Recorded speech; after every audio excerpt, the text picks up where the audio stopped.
അന്ന് രാവിലെ എല്ലാവരും ഗേറ്റ് പൂട്ടിയിട്ട് വീട്ടിലിരിക്കുകയാണ്. അപ്പോൾ സ്വാഭാവികമായിട്ട് എൻ്റെ വീട്ടിൻ്റെ ഗേറ്റ് ഞാൻ അങ്ങനെ പൂട്ടാറില്ല, അത് തുറന്നിട്ടിട്ടാണ്. ഒരു 8 മണി സമയത്ത് സുബ്രഹ്മണ്യേട്ടൻ എൻ്റെ വീട്ടിൽ കയറി വന്നു. അദ്ദേഹം രാവിലെ 8 മണിക്ക് എൻ്റെ വീട്ടിൽ കയറി വന്നു. എൻ്റെ അടുത്ത് വന്നിട്ട് പറഞ്ഞു, അപ്പോൾ എൻ്റെ മകൻ അവിടെ നിന്ന് ഇങ്ങനെ കളിക്കുന്നുണ്ട്. അപ്പോൾ മകൻ എന്നോട് പറഞ്ഞു ആരോ പുറത്തുണ്ട് എന്ന് പറഞ്ഞു. ഞാൻ പോയി നോക്കുമ്പോൾ പുള്ളിയുണ്ട്, ഭക്ഷണം ഇല്ല, വിശന്നിട്ട് എന്തെങ്കിലും തരുമോ എന്ന് വെച്ചിട്ടാണ് മൂപ്പര് വീട്ടിൽ വന്നത്. സ്വാഭാവികമായിട്ട് ഞാൻ ഭയന്നു ആദ്യം. എന്താന്ന് വെച്ച് കഴിഞ്ഞാൽ ഒന്നാമത് രോഗം പുറത്തുള്ളതാണ്, പുള്ളി ഒരുപാട് മുഷിഞ്ഞ വസ്ത്രമായിട്ടാണ് വന്നിരിക്കുന്നത്. പക്ഷെ എൻ്റെ അടുത്ത് വന്നിട്ട് ഭക്ഷണം ചോദിച്ച ഒരാൾക്ക് കൊടുക്കാതിരിക്കാൻ എൻ്റെ മനസ്സനുവദിച്ചില്ല. ഞാൻ എൻ്റെ വീട്ടിൽ ഭക്ഷണം ഞങ്ങൾക്ക് മാത്രം ആക്കിയ ഭക്ഷണമുള്ളൂ, വേറൊന്നും ആക്കിയിട്ടില്ല. ഞാൻ ഉമ്മാനോട് സംസാരിച്ചു, ഉമ്മാനോട് ഭക്ഷണം വാങ്ങിച്ച് സുബ്രഹ്മണ്യേട്ടൻ കൊടുത്തന്ന് കഴിച്ചിട്ട് പോയി. അപ്പോൾ മൂപ്പരോട് കുറേ സംസാരിച്ചു. മൂപ്പരനോട് പറഞ്ഞു ഒരു ഹോട്ടലിൽ ജോലി ചെയ്യുന്നതാണ്, പെട്ടെന്ന് ഹോട്ടൽ പൂട്ടിയപ്പോൾ ആരുമില്ല, ഒറ്റക്കായിപ്പോയി എന്നൊക്കെ പറഞ്ഞു. സ്വാഭാവികമായിട്ട് ഞാൻ എൻ്റെ 2 സുഹൃത്തുക്കളെ വിളിച്ചിട്ട് ഞാൻ പറഞ്ഞിട്ട് ഇങ്ങനെ ഒരു ഇൻസിഡന്റ് ഉണ്ടായിട്ടുണ്ട്. അപ്പോൾ നമ്മളിതിൽ എന്തെങ്കിലും ചെയ്തിട്ടില്ലെങ്കിൽ ഇതുപോലെ കുറേ ആൾക്കാർ പല സ്ഥലത്തും വന്നിട്ട് ഇങ്ങനെ നിങ്ങളെപ്പോലത്തെ ആൾക്കാർ ഇങ്ങനെ അഴിഞ്ഞു തിരിഞ്ഞ് നടന്നാൽ എന്താ സംഭവിക്കുന്നത്? നിങ്ങൾക്ക് ഭക്ഷണം കൊണ്ടുതരാൻ ആരെങ്കിലും ഉണ്ടാവും, പക്ഷെ നിങ്ങളുടെ ആരോഗ്യം ആരെ നോക്കും? നമ്മളെ മുഖ്യമന്ത്രിയും പ്രധാനമന്ത്രിയും വീട്ടിലിരിക്കാൻ പറഞ്ഞാൽ നമ്മളെ ആരോഗ്യം നോക്കാൻ വേണ്ടിയിട്ട് അല്ലേ? നിങ്ങളെ ആരോഗ്യം ആരെ നോക്ക്? ആരുമില്ല. നിങ്ങളിങ്ങനെ യാതൊരു വൃത്തിയും ഇല്ലാതെ എല്ലാവരും കൈ കഴുകുന്നു അല്ലേ? എല്ലാവരും കൈ കഴുകുന്നു, സോപ്പ് ഉപയോഗിക്കുന്നു, സാനിറ്റൈസർ ഉപയോഗിക്കുന്നു, മാസ്ക് ഇടുന്ന എല്ലാം ചെയ്തിട്ട് എല്ലാവരും നടക്കുന്നു. നിങ്ങൾക്ക് ഒന്നുമില്ലാതെ നിങ്ങൾ ഭക്ഷണത്തിന് വേണ്ടി പല സ്ഥലത്ത് ക്യൂ നിൽക്കുന്നു, അങ്ങനെ നടക്കുന്നു. അതിലെന്താ കാര്യമില്ല? അപ്പൊ കാര്യമില്ല എന്ന് തോന്നി ഞാൻ MLA കണ്ട്, ലത്തീഫ് ഖാനെ കണ്ട്, അങ്ങനെ ഇവിടെയുള്ള ഇദ്ദേഹം നമ്മുടെ ഇവിടുത്തെ കണ്ണൂർ ജില്ലാ സെക്രട്ടറിയാണ് മുസ്ലിം ലീഗിന്റെ. അങ്ങനെ ഇവരെ കണ്ടു. അങ്ങനെ കുറച്ച് ഇതുമായി മാനസികമായിട്ട് താല്പര്യമുള്ള കുറച്ച് ആൾക്കാരെ കണ്ട് ഞാൻ ഡോക്ടറോട് സംസാരിച്ചു. അങ്ങനെ ഇവരെല്ലാവരും കൂടി പറഞ്ഞു നീ ഇറങ്ങിയാൽ ഞങ്ങൾ കൂടെ നിൽക്കാന്ന് പറഞ്ഞു. അങ്ങനെ ഈ സ്കൂള് ഞങ്ങൾ ഇതിലുള്ളതാണ്. അങ്ങനെ സ്കൂളിന്റെ ഞാൻ സംസാരിച്ച് സ്കൂൾ റെഡിയാക്കിയിട്ടാണ് ഇങ്ങനെ ഒരു കാര്യം നടന്നത്. അതുകൊണ്ട് എന്തുണ്ടായെന്നറിയോ? ഞാൻ ഇതിന് ചിന്തിച്ചിട്ടേ ഉള്ളൂ. ദൈവം നിങ്ങളുടെ കൂടെ ദൈവമുണ്ട്, അതുകൊണ്ടാണ് നിങ്ങൾ ഇവിടെ എത്തി. ഇത് എന്റെ കഴിവൊന്നുമല്ല.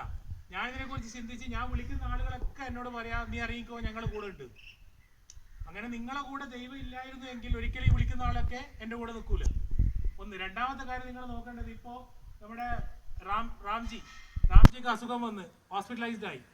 ഈ ഒരു അവസ്ഥയിൽ റാംജി റോഡിലാണെന്ന് കരുതുക, ഇവിടെ അല്ല റോഡിലാണെന്ന് കരുതുക. അവന് രാത്രി ഇതേപോലെ വേദന വന്നു, എന്താ സംഭവിക്കുക? ഒറ്റക്കാർക്കും ആരും ഉണ്ടാവില്ല, രക്തം തറിഞ്ഞിട്ട് അവൻ മരിക്കും. ഡോക്ടർ പറഞ്ഞതാണ്.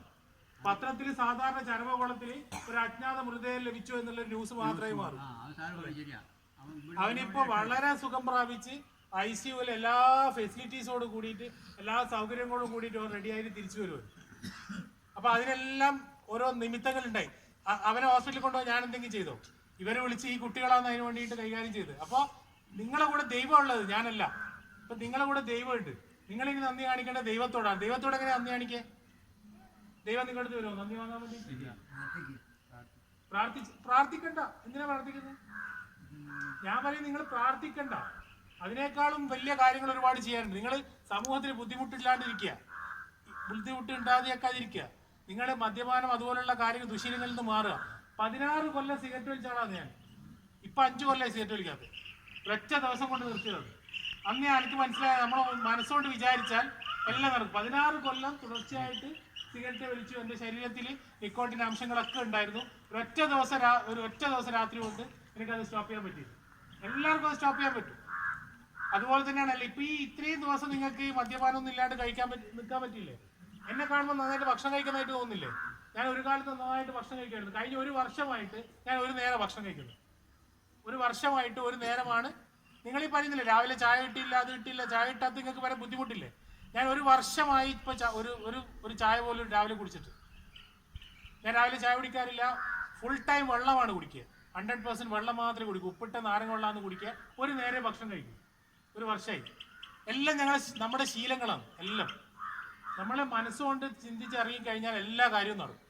നമ്മളെ മനസ്സാണ് ഇതിനെല്ലാം കാര്യങ്ങൾ നമ്മളെ നിയന്ത്രിക്കുന്നതെല്ലാം മനസ്സാണ്. നമുക്കിപ്പോൾ വെള്ളം അടിക്കേണ്ട ഇപ്പൊ ഇത്രയും ദിവസമായിട്ട് സാഹചര്യങ്ങളില്ല അല്ലേ? നമ്മളെ മനസ്സതിന് പക്വത അതിനുമായിട്ട് യോജിച്ച്.